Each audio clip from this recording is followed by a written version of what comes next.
And yet all the pride crowd all rallied around him, waving rainbow flags and praising the local Muslim community, where all Enoch Burke did was refuse to, a little spoiled bastard in a school who wanted attention, refused to cater to him.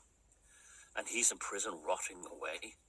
Now, if that's not proof of demonic possession, right through Mayo County Council, through all the local businesses supporting that, and that whole parade and the supporters, you know, these are people fellas who parade around with their knobs hanging out in front of little children and everything. This is why they're obsessed with drag queen story time.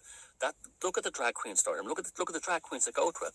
They don't even dress like women. They dress like demons, because they are demons.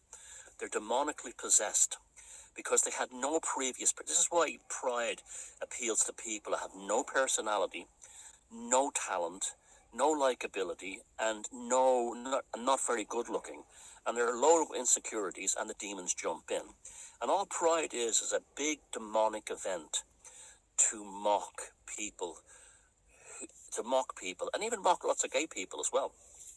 You know, gay people, a lot of gay people, gay men, want nothing to do with pride, because they're dignified and productive members of society, and they wouldn't want anything to do with it. You know, and they're totally disgusted by fellas, you know, slapping their willies around while kids are there, you know, gyrating in front of them in G-strings to little kids. You know, that's demonic behavior. And these people should not be seen in any other way. There's no pride in that. It's pride in being possessed by a demon. So these exist in every single culture, and now back to the AI thing. About 10 years ago, I did, and there's a Von on it too. If you search VON, Thomas Sheridan Digital Jinn, I spoke about the dangers of AI. Now and people are saying to me, but AI is not sentient. Sure, it's not sentient, but NPCs are not sentient either, because they don't have an internal monologue, and that's why they're able to get walk-ins. This is why the jinns and the demons are able to get into them. Well, this is why they're also able to get into AI. AI doesn't have to be sentient. It just has to provide the cognitive infrastructure in order for the entity to get into it and then manipulate it. And that's that guy from the New York Times was experiencing. He was experiencing not that AI had become, you know, sentient, any more than an NPC is sentient. The demon had entered in and operated them as a substitute for not having a daemon. That's what I've actually come to understand now about NPCs. NPCs don't have an internal monologue because they don't have a daemon.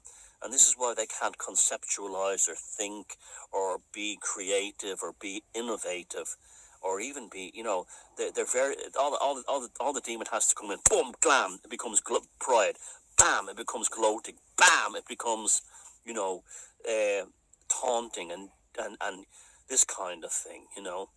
There's a character that the comedian Brendan Grace, who bought art for me. I knew the man; he was a great guy, and he a father. I can't remember his name was, but he was a psychopathic priest, and he's sitting there in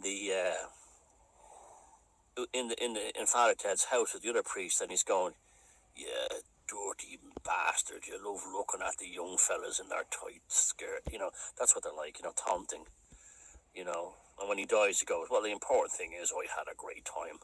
You know, that's what they're like. You know, and then moves on to another host. So this is demons are very, very real. And until you understand, you see, like I always said, I wished I had known about the NPC when I was young, a kid. I knew about NPCs when I was young. I used to call them blids. It was a word I made up for them. That I would never want to. These people just don't think; they just function.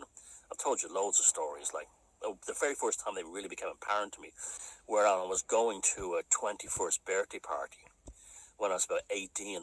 They used to have a function room downstairs.